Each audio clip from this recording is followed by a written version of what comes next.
Bismillahirrahmanirrahim. Assalamualaikum murid-murid. Alhamdulillah, bagi pelajaran solah pada kali ini, cikgu akan menyambung pelajaran yang lepas, yang mana pada pelajaran yang lepas, cikgu ada menerangkan kepada kamu tentang sunat-sunat di dalam sembahyang. Jadi sunat-sunat di dalam sembahyang itu terbahagi kepada dua. Yang pertama, sunat ab'ad, dan yang kedua sunat hai'ah, yang mana cikgu akan terangkan pada harian ya. Jadi secara ringkas mengenai dengan sunat ab'ad, seperti yang cikgu jelaskan kepada kamu, sunat ab'ad ini adalah beberapa sunat di dalam sembahyang, yang mana kalau kita ni tinggalkan ataupun tertinggal, kita ni disunatkan untuk melakukan dua sujud, iaitu sujud sahwi sebelum memberi salam. Baik, cikgu akan teruskan di dalam muka surat 61 di dalam kitab Solah Darjah 4 yang bertajuk Sunat Hai'ah. Baik, secara ringkasnya, sunat hai'ah ini adalah beberapa sunat di dalam sembahyang yang mana bukan sunat ab'ad dan bukan rukun di dalam sembahyang. Jadi ini adalah sunat hai'ah ialah perkara-perkara perbuatan ataupun bacaan di dalam sembahyang yang mana dihukumkan sunat kita ni lakukan dan baca. Baik, sunat-sunat hai'ah itu antaranya ialah yang pertama, mengangkat kedua-dua tangan ketika takbiratul ihram, ketika rukuk, bangkit daripadanya, dan ketika berdiri sesudah tahiyat awal. Kemudian, caranya ialah dengan mengangkat kedua tapak tangan dalam keadaan menghadap kiblat. Jari-jarinya terbuka dan kedua-dua ibu jari bersetentangan dengan cuping telinga sambil menjadikan kedua tapak tangan terbuka.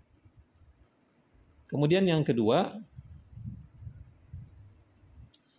meletakkan tangan kanan di atas bahagian tangan kiri ketika membaca Fatihah dan surah.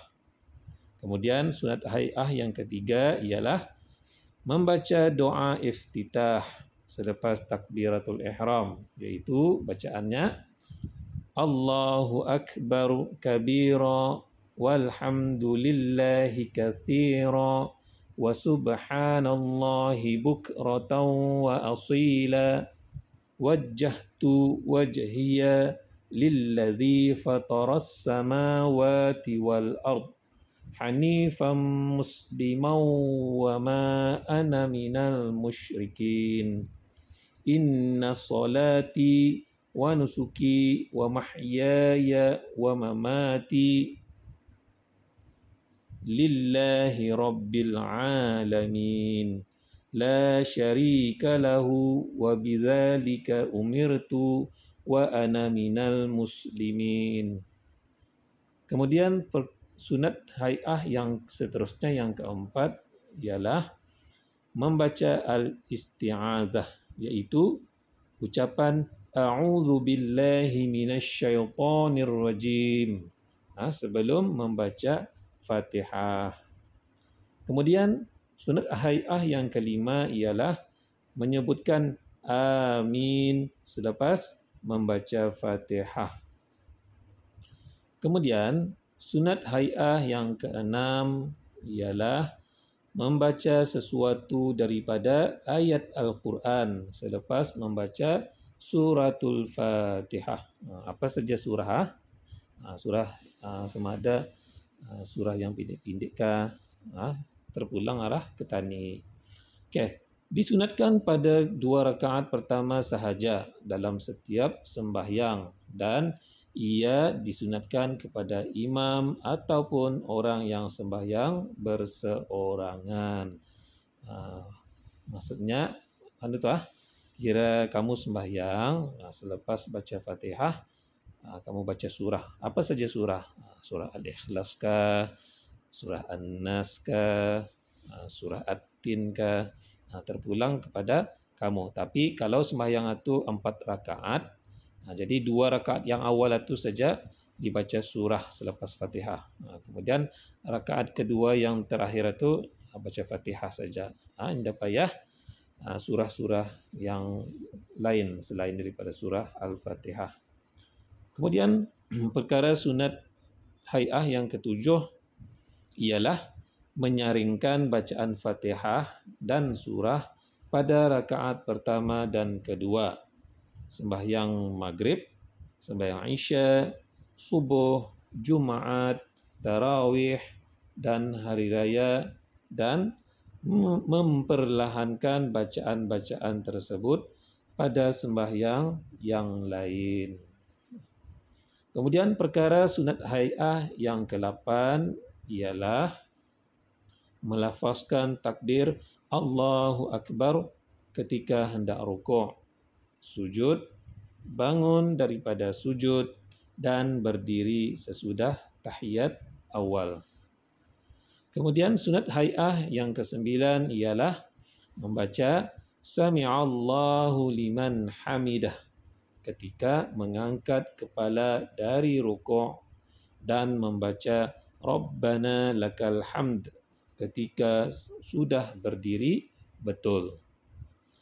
Kemudian sunat hai'ah yang ke-10 ialah membaca tasbih ketika rukuk sebanyak 3 kali, iaitu Subhana Rabbiyal Azimi wa bihamdih. Kemudian sunat hai'ah yang seterusnya yang ke-11 ialah membaca tasbih ketika sujud sebanyak 3 kali, iaitu Subhana Rabbiyal A'la wa bihamdih. Kemudian sunat hai'ah yang ke-12 ialah menghalakkan anak jari ke kiblat dan bertalqin di atasnya ketika sujud. Kemudian yang seterusnya yang ke-13, sunat meletakkan 2 lutut terlebih dahulu ketika hendak sujud. Kemudian 2 tapak tangan, kemudian dahi, kemudian sekali hidung. Kemudian sunat hai'ah yang seterusnya ialah bagi lelaki adalah sunat merenggangkan 2 lutut dan 2 tapak kaki dan merenggangkan perut dari paha dan merenggangkan siku dari rusuk. Bagi perempuan pula adalah sunat ketika sujud itu keadaan yang sebaliknya. Maksudnya selain daripada yang perbuatan lelaki. Kalau lelaki merenggangkan, perempuan merapatkan. Maksudnya itu berlawanan daripada yang laki-laki lakukan. Kemudian yang ke-15, sunat membaca Rabbighfirli warhamni wajburni warfa'ni warzuqni wahdini wa'afini wa'fu anni ketika duduk di antara 2 sujud. Kemudian perkara sunat hai'ah yang ke-16 itu ialah sunat meletakkan tangan di atas paha ketika duduk membaca tahiyat awal dan tahiyat akhir.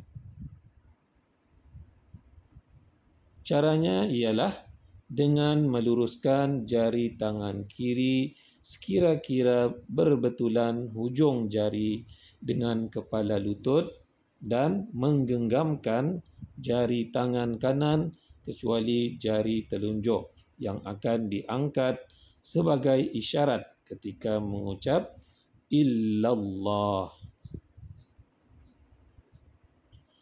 Kemudian sunat hai'ah yang seterusnya yang ke-17 ialah duduk iftirash kecuali ketika tahiyat akhir. Duduk iftirash ini ialah duduk di atas buku kaki kiri dengan mengenakan belakang kaki kiri itu ke bumi dan mendirikan tapak kaki kanan. Kemudian duduk tawarruk pada tahiyat akhir. Duduk tawarruk itu ialah duduk pada sebelah punggung dengan menghulurkan kaki kiri ke bawah betis kanan. Jadi ini duduk tawarruk ni macam duduk tahiyat akhir yang selalu kamu lakukan sebelum mandi. Kemudian kalau duduk iftirash, macam kamu selalu duduk tahiyat awal seperti yang kamu lakukan sebelum mandi. Baik.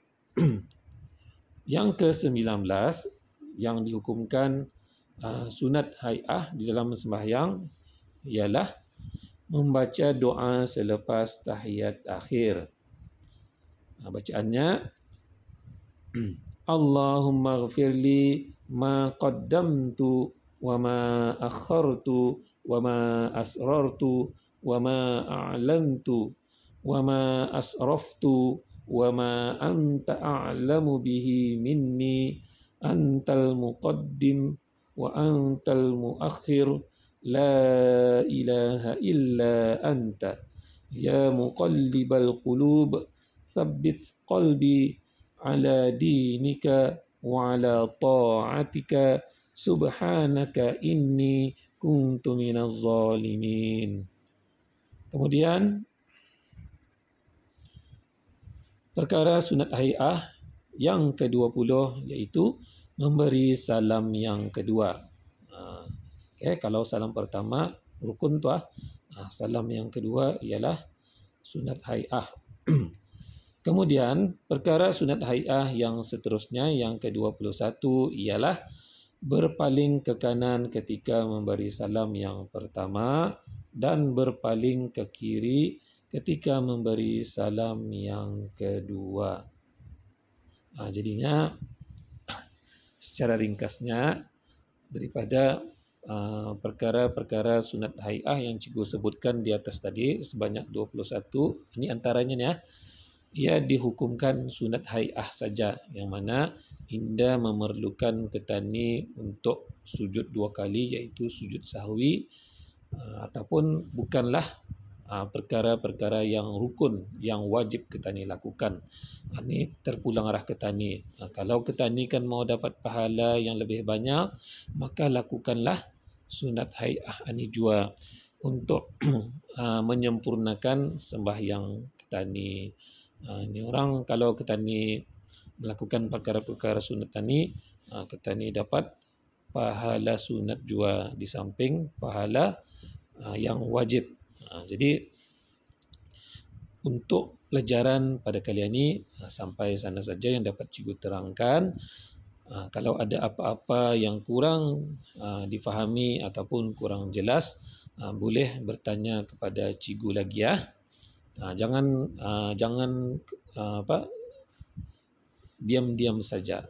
Jangan diam-diam tanya arah cikgu. Kalau kamu indah faham, boleh bertanya arah cikgu. Jadi daripada pelajaran pada hari ini juga apa yang cikgu harapkan, mudah-mudahan murid-murid cikgu ini akan sentiasa mengamalkan perbuatan-perbuatan ataupun bacaan-bacaan yang dihukumkan sunat di dalam sembahyang itu. Amalkan walaupun hukumnya sunat, tapi amalkan supaya menjadi kebiasaan kita ni untuk melakukan perkara-perkara sunat setiap hari di dalam sembahyang maupun di luar sembahyang. Jadi kalau mau dapat pahala, maka amalkanlah setiap hari. InsyaAllah mudah-mudahan dengan apa yang kita lakukan ini akan mendapat keberkatan dan kerahmatan daripada Allah Subhanahu wa taala jua. Sekian. Assalamualaikum warahmatullahi wabarakatuh.